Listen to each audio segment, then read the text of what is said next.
Praise the Lord. Magandang umaga po sa ating lahat na imbag nga agsapat ay amin. Gawis ay wakat ako kakailyan. Tagaan nyo man si Sam, mandangot ako sinan kalkalina po Diyos. Amen. Praise the Lord. Sakbay nga, before we go on, shall we pray first? Hallelujah. Praise the Lord.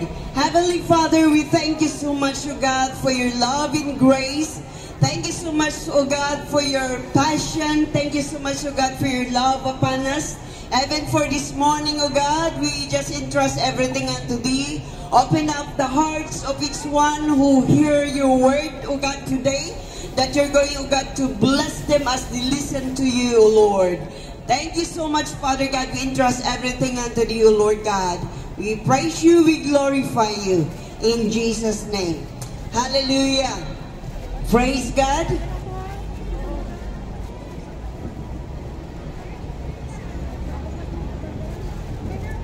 Praise. Hallelujah. Praise God. This morning, ngayong umaga, gusto ko pong i-share ang masasabi na legitimate at saka illegitimate son of God. Legitimate and illegitimate po. Kung tatalakayin o sabihin natin o pakinggan natin o sabihin natin kung anong ibig pong sabihin ng illegitimate po, ito po yung masasabi po na anak po sa labas. O kaya, those who are being born to a parents outside marriage po.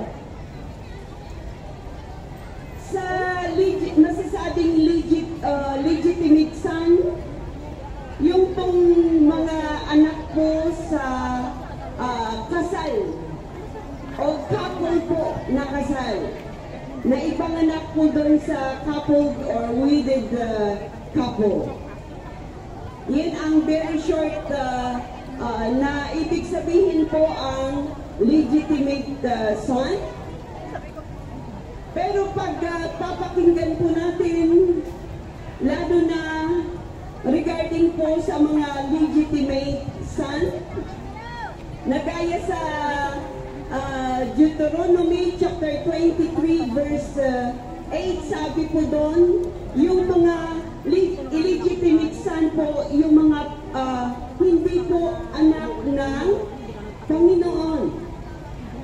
Pero doon sa Hebrews chapter 12 verse 8 po, sabi po doon na yung mga son, true son of God are those being disciplined.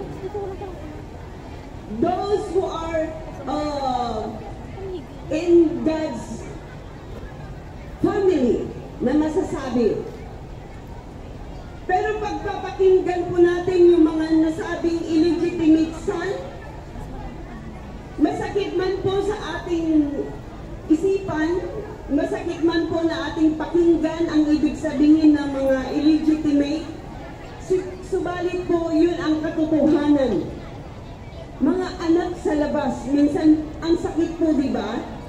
It's so hurting when we hear, especially if you are indeed illegitimate po sa tunay na buhay.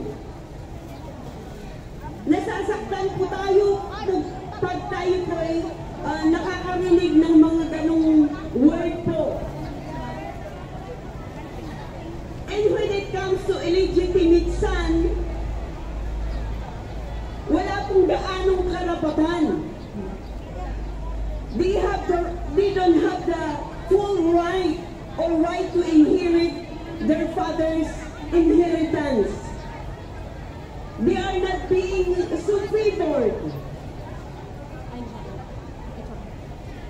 Pero doon po sa mga son, legitimate son, meron po silang karapatan. They have the right to inherit their father's rich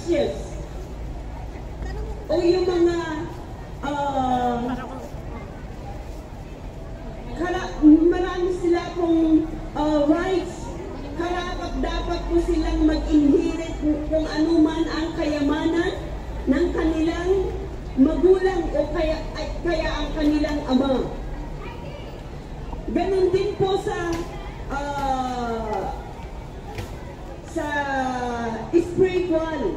Kung may masasabi po na illegitimate son, meron din pong masasabi na legitimate son.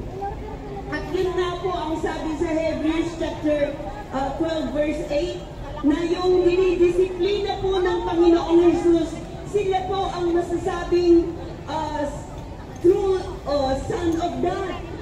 Subalit po yung mga hindi po nadidisiplina, hindi po sumasang-ayon sa salita ng Panginoon, sila po ang matatawag o masabi na illegitimate. Wala po silang right na mag-inherit sa kayamanan ng Panginoong Jesus, to inherit the kingdom of God. Kaya po, di po ba, pag gaya sa akin na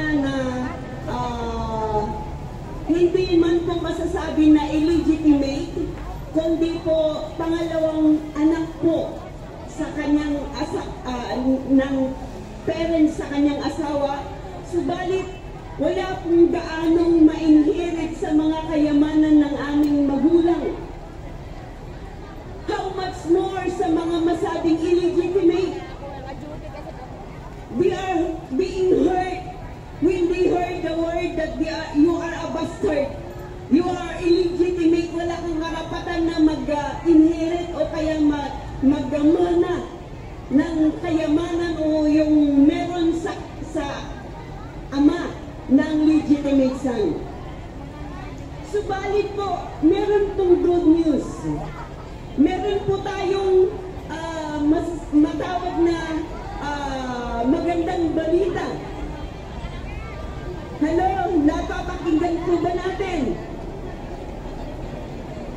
Meron lang tayo man ay matawag na illegitimate, subalit napaka-buti po ng Panginoong Jesus because He has no favoritism.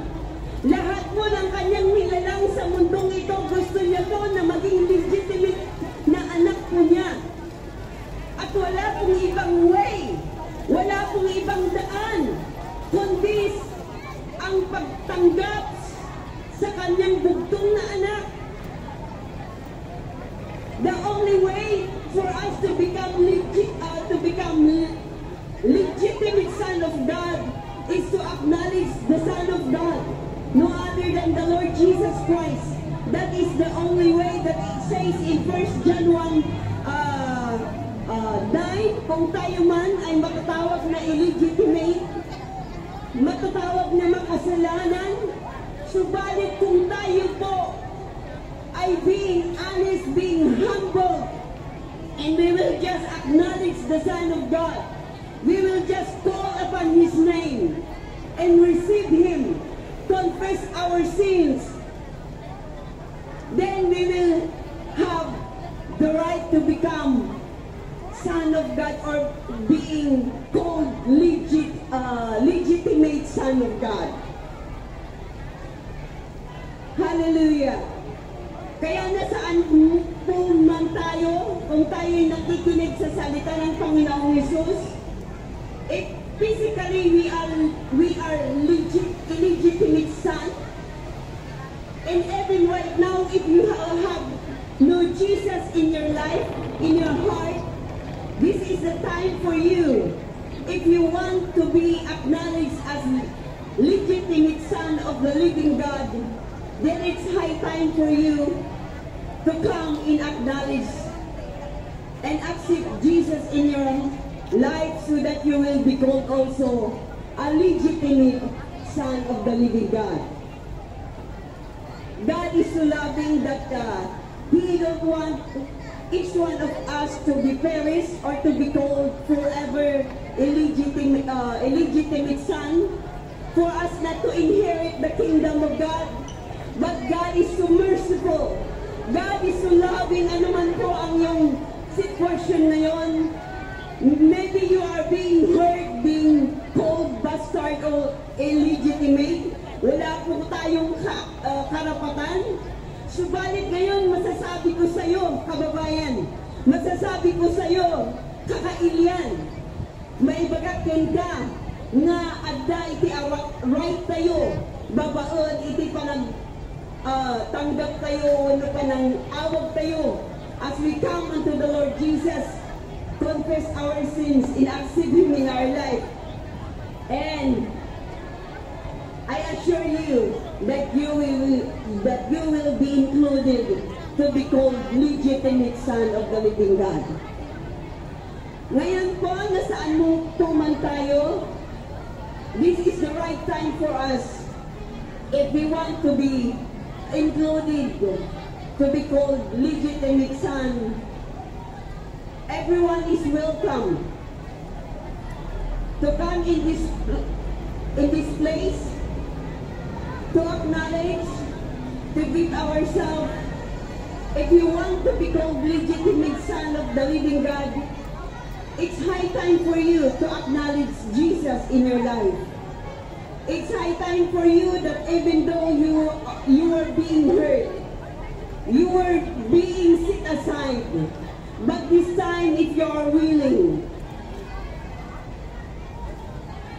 you have the right to be called also legitimate son of the living God. Hallelujah. Hallelujah. Nasaan po man tayo? Let's welcome each one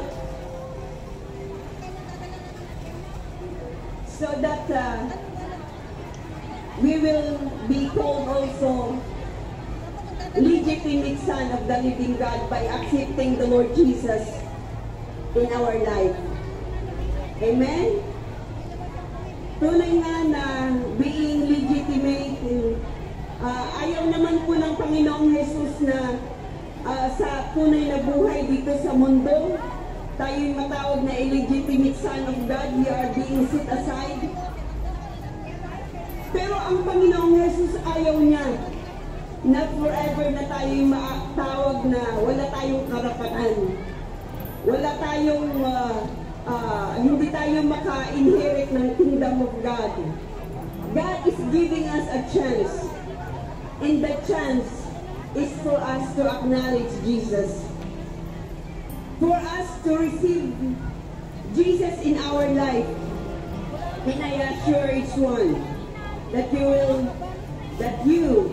will have the right to be called legitimate son of God. Amen po ba? So saan man po tayo, kung tayo'y nakinig ngayong umaga, o napakinggan po natin ang salita ng Panginoong Jesus, let us acknowledge Him this time po. Hallelujah.